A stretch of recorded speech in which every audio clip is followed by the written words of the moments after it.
Hey guys, in this video, I'll show you how to make a shop on Squarespace. Alright, let's begin.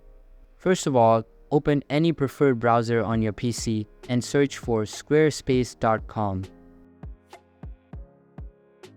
After that, the official website will open up.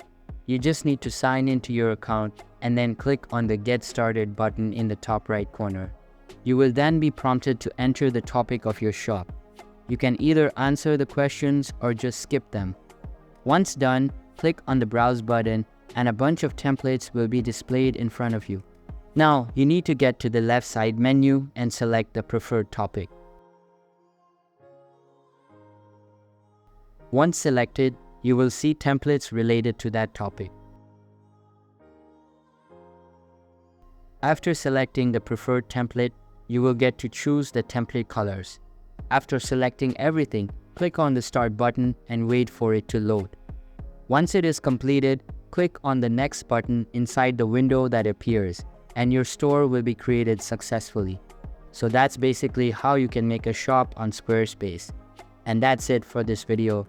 If you find this helpful, consider subscribing and giving this a big thumbs up. Thanks.